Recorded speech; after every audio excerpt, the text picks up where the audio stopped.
తమ్ముడి మొహం చూసి మౌనంగా ఉండిపోయాను. గోపీకి అబద్ధం చెప్పకూడదురా అని లక్షల సార్లు చెప్పి పెంచినవాణ్ణి. కాని ఇప్పుడు ఈ అబద్ధానికి నేను బాధ్యత వహించి ముద్దాయిగా నిలబడ్డాను. నన్ను క్షమించరా గోపి, క్షమించు. క్షమించడానికి ఇదేమన్నా మామూలు విషయమా పెద్దనాన్న? జీవితాలకి సంబంధించిన విషయం. ఈ నిజాన్ని దాచడానికి అసలు నీకు మనసులా వచ్చింది పెద్దనాన్న? అంతా నీ మంచి కోరే గదరా. నీ జీవితం సంతోషంగా, నీ సంసారం సుఖంగా ఉండాలనే గదరా. ఏది పెద్దనాన్న? ఏది మంచి, ఏది సంతోషం, ఏది సుఖం? నా కుటుంబాన్ని వదిలేసి నా భార్యతో నేను సంతోషంగా ఉంటే అది మంచా? అలా నేను సుఖంగా ఉండగలనా? సంతోషంగా బ్రతకగలనా? చెప్పు పెద్దనాన్న. పెద్దనాన్న, నాకేందేళ్ల వయసు పట్టించి నా కుటుంబం కోసం నేను కష్టపడుతున్నాను. ఆ విషయం నీకు బాగా తెలుసు. నా కుటుంబం అంటే నాకు ప్రాణం పెద్దనాన్న. అన్నీ తెలిసి అసలు ఈ కండిషన్స్కి ఎలా ఒప్పుకున్నావు పెద్దనాన్న? చూడు పెద్దనాన్న, నా కుటుంబాన్ని వదలడం అనేది జరగని పని. ఏంటయ్యా చాలా పెద్ద పెద్ద మాటలు మాట్లాడుతున్నావు? లోకంలో ఎక్కడా జరగంది మా అత్తయ్య జరగాలి అని కండిషన్ పెట్టినట్టు మాట్లాడుతున్నావు ఏంటి? పెళ్ళై వేరే కాపురం పెట్టాక నువ్వు మీ కుటుంబంతో సంబంధం కట్ చేసుకోమండం తప్ప? తప్ప అని అడుగుతున్నాను. ఏ పెళ్ళైన ప్రతి ఆడపిల్ల తన పుట్టింటిని వదిలి అత్తారింటికి రావట్లేదు? ఇక ఆ ఇల్లే తన లోకం అని బతకట్లేదు? అత్తే దేవత, మొగుడే దైవం అని ఉండట్లేదా? ఏం మాట్లాడుతున్నారండి మీరు? మాట్లాడే మాటకి అర్థం ఉండాలి. ఓ ఆడపిల్లకి పెళ్ళై పుట్టింటి నుంచి అత్తారింటికి రావడం అనేది అనాదిగా వస్తున్న ఆచారం. అది పద్ధతి, సంప్రదాయం. అది కరెక్ట్ కాదు అంటే భారతదేశంలో ఏ ఆడపిల్లకి పెళ్ళే జరగదు. అంతేకాకుండా ఓ ఆడపిల్ల పుట్టింటి నుంచి అత్తారింటికి వచ్చిన తర్వాత మళ్ళీ ఆ అమ్మాయిని పుట్టింటికి వెళ్ళొద్దు అంటే ఏ ఆడపిల్ల ఊరుకోదు. అంతెందుకండి, మిమ్మల్ని మీ పుట్టింటికి వెళ్ళొద్దంటే మీరు ఊరికే ఉంటారా? ఉండరుగా. ఉన్నానుగా, ఇప్పుడు నేనున్నానుగా. ఇప్పుడు నేను అలాగే ఉంటున్నాను కదా. ఏ రోజైతే మా అత్తగారు నువ్వు మీ అమ్మను చూడొద్దు, మాట్లాడొద్దు అన్నారో ఆ రోజు నుంచి ఇప్పటి వరకు నేను మా అమ్మని కలవలేదు, మాట్లాడలేదయ్యా. అంతేకాదు, ఇందులో వింత, ఆశ్చర్యం, కొత్తదనం ఏమీ లేదు. ఇది నా కాపురం, నా కుటుంబం అన్నాక కొన్ని బంధాలను వదిలేసుకోవాలి, కొన్ని బాంధవ్యాలను తెంచేసుకోవాలి, అంతే. ఓహో, పుట్టింటితో తెగతింపులు చేసుకుని అత్తగారింట్లో శాశ్వతంగా ఉండిపోయే సంప్రదాయం మీరే మొదలెట్టారనమాట. ఆ అనుభవంతో నాకు సలహా ఇస్తున్నారా? అంటే మీరు ఫస్ట్, నేను సెకండా? ఏంటండి, ఏంటిది? అంటే నా స్వార్థం, నా సంతోషం, నా సుఖం కోసం నా సొంత వాళ్ళని వదిలేసుకోవాలా? వాళ్ళతో తెగతింపులు చేసేసుకోవాలా? అలా పొందే ఆ స్వార్థం, సంతోషం, సుఖం నాకు అవసరం లేదు.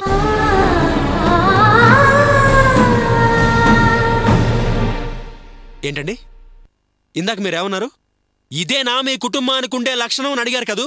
నాకు తెలియక అడుగుతానండి. మీరు మాత్రం మీ కొడుకు, కూతుళ్ళతో సంతోషంగా ఉండాలి. మీ ఇంటికొచ్చే అల్లుడు మాత్రం వాళ్ళ సొంత వాళ్ళతో తెగతింపులు చేసేసుకోవాలి. ఇలా కోరుకోవడమేనా? ఇలా ఆశపడ్డమేనా మీ కుటుంబానికి ఉండే లక్షణం?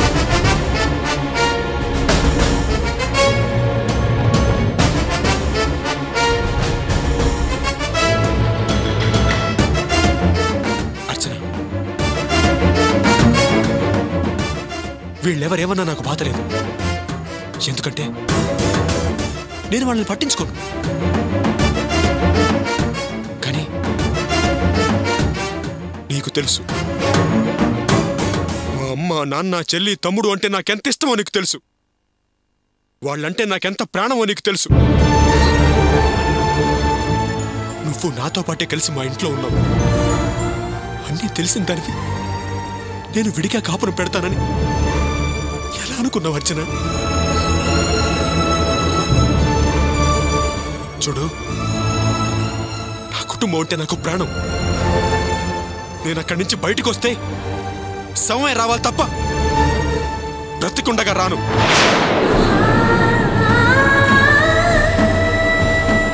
అర్చన,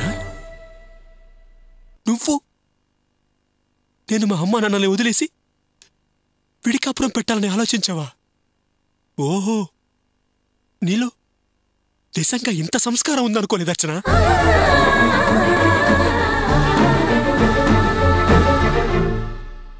నీకోసమా నేను ఇన్ని కష్టాలు పడింది? ఇన్ని అవమానాలు భరించింది?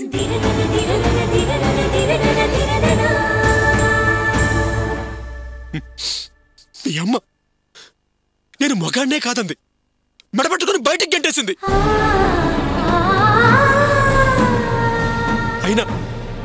అయినా ఓపికగా భరించాను. ఎవరి కోసం? నీ కోసం.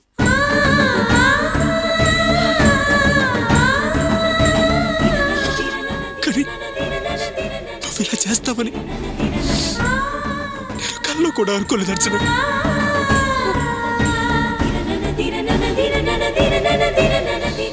ఇప్పుడు చెప్తున్నాను, నా మీద నాకే అసహ్యం వేస్తుంది. అర్చన, అందంగా ఉండగానే సరిపోదు, దానికి తగ్గ మనసు కూడా ఉండాలి. నేనెప్పుడు నీ అందాన్ని చూసి ఇష్టపడలేదు, నీ మనసును చూసి ఇష్టపడ్డాను. అందుకే నిన్ను పెళ్లి చేసుకోవాలనుకున్నాను. అదే కాకుండా నువ్వు నాలాగా చిన్నప్పటి నుంచి కష్టపడి పెరిగావు. నీకు కుటుంబంలో ప్రేమలు విలువలు బాగా తెలుసు. నీ కుటుంబంలాగే నా కుటుంబాన్ని కూడా బాగా చూసుకుంటావని ఆశపడ్డాను. కానీ నేను అనుకున్నది తప్పు. నీలో అలాంటి ఆలోచన ఏ కోసం నా లేదర్చన.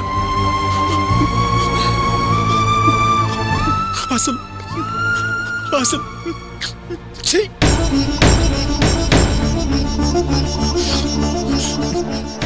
నీకు నేను కావాలి, నా సంపాదన కావాలి, నా వాళ్ళొద్దు.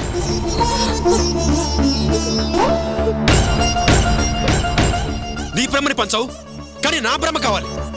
నా బాధల్ని పంచుకోవు, నువ్వు సంతోషంగా ఉండాలి. అంతేగా?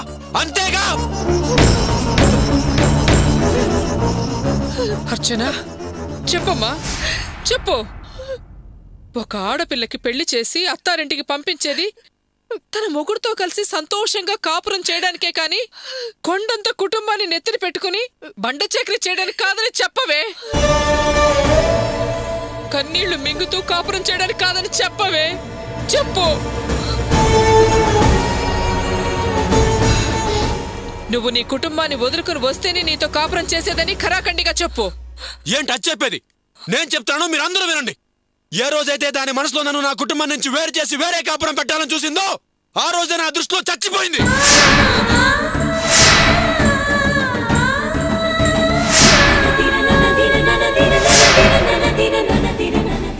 ఇలాంటి దుర్మార్గపు ఆలోచన ఉన్నదానితో కాపురం చేయాల్సిన అవసరం నాకు లేదు. అసలు అది నా భార్య కాదు, మనిషి అంతకన్నా కాదు.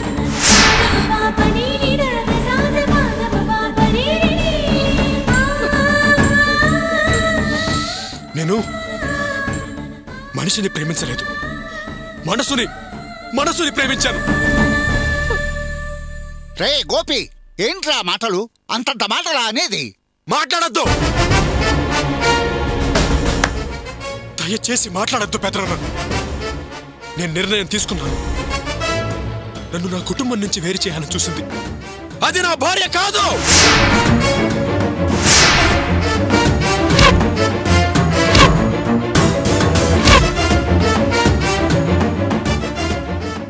నా కుటుంబంతో కలిసి ఉంటేనే నా భార్య.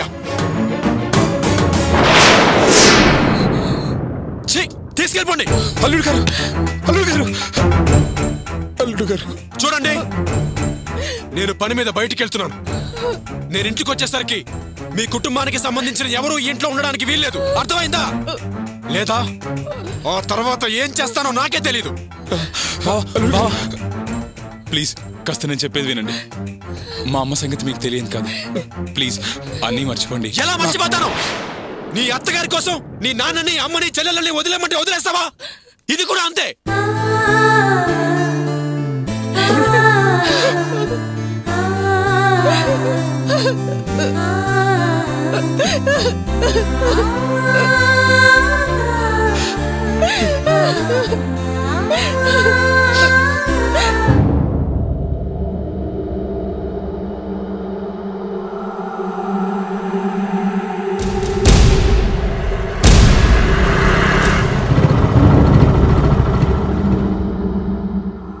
బైక్ సౌండ్ మన గోపి బండిదిలాగుందే.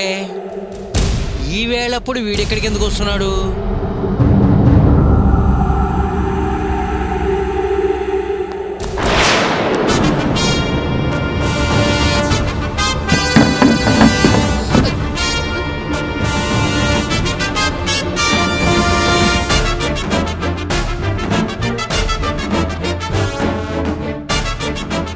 అక్కడికి మీరందరూ త్యాగాలు చేసేవాళ్ళు, నేను మాత్రం స్వార్థపరుణ్ణి, ఏమీ చేతకానివాణ్ణి.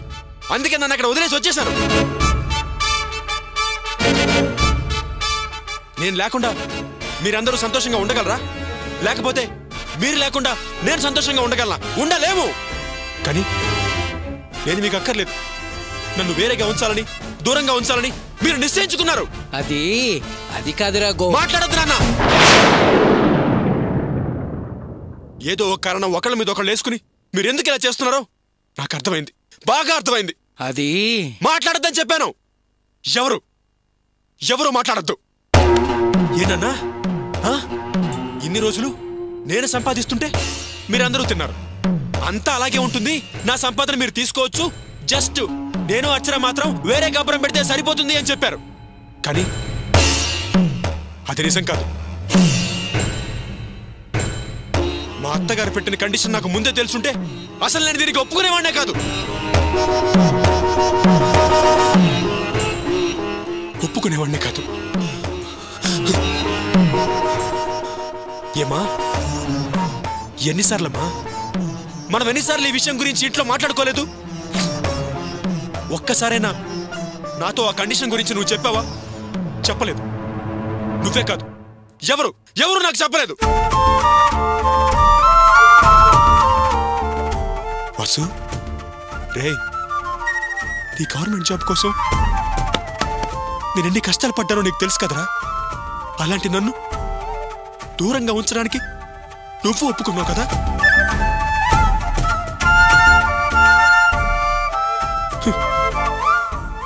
ఏమ్మా రాణి, ఎన్నాళ్ళు నువ్వు చాలా చిన్నపిల్లవు అనుకున్నానమ్మా.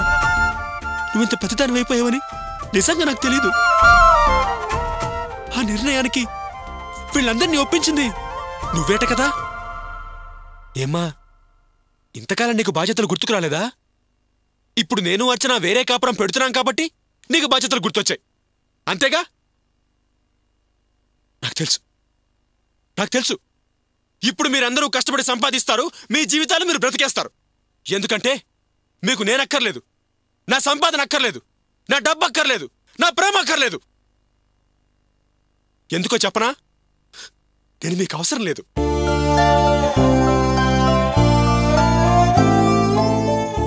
వాడు ఎలా పోతే మాకేంటి, మాకు అనవసరం, వాడు చచ్చిపోయినా పర్వాలేదు అనుకున్నారు, అంతేగా?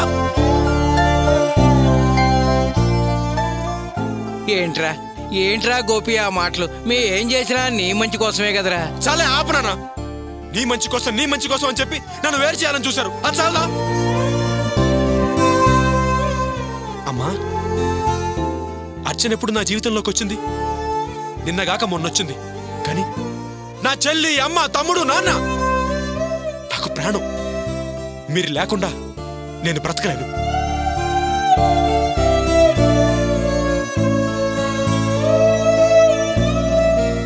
ఏమ్మా, నేను మీకు అంత కానివాడిని అయిపోయానమ్మా. నాకు చెప్పకుండా అసలు మీరు నిర్ణయం ఎలా తీసుకున్నారు? అదేం కాదురా గోపి, ఇదంతా వీళ్ళ వల్లే జరిగిందిరా. అమ్మా, వద్దమ్మా. ఏదో ఒక కారణాన్ని ఒకళ్ళ మీద ఒకళ్ళు వేసుకుని నన్ను మభ్య పెట్టాలని చూడొద్దు. నాకంతా పూర్తిగా అర్థమైపోయిందమ్మా. నేను ఒక పిచ్చి వెదవలాగా అక్కడికి పాలు పొంగించడానికి వెళ్ళాను. మళ్ళీ మీరు తిరిగి వస్తారని ఆశపడ్డాను. కానీ అక్కడ పాలు పొంగిన మరుక్షణం మీ అందరితో నా సంబంధ బాంధవ్యాలు తెగిపోతాయని నేను అసలు ఊహించలేదమ్మా. ఆ కండిషన్ గురించి జయంతి మా అత్తగారు అడగగానే చచ్చిపోయినంత పనైందమ్మా. అంటే మీ కుటుంబం మీ సంపాదన, నా కుటుంబం నా సంపాదన. అదే కదమ్మా మీకు కావాల్సింది. అయినా నాకు తెలియక అడుగుతానమ్మా, నేను నా జీవితంలో ఇన్నేళ్ళుగా కష్టపడుతోంది నా ఇంట్లో వాళ్ళ కోసమా లేదా బయట వాళ్ళ కోసమా? ఈ కోసమే కదమ్మా. నా అమ్మ నాన్న నా తమ్ముడు చెల్లి కోసమేగా. చూడు, దాన్ని కాదనే హక్కు ఈ ప్రపంచంలో ఎవరికీ లేదు. గోపి, నువ్వు చెప్పింది కరెక్టేరా. కానీ నువ్వు అర్చన సంతోషంగా కాపురం చేయాలంటే ఇంతకంటే వేరే మార్గం లేదురా. ఉంది, వేరే మార్గం ఖచ్చితంగా ఉంది. అర్చన నాతో పాటు, మనందరితో పాటు నా కష్టంలో సుఖంలో పాలు పంచుకోవాలి. అలాగైతేనే నాతో ఉంటుంది. లేకపోతే వాళ్ళ పుట్టింట్లోనే ఉండమని చెప్పి అర్చనకి చెప్పాను.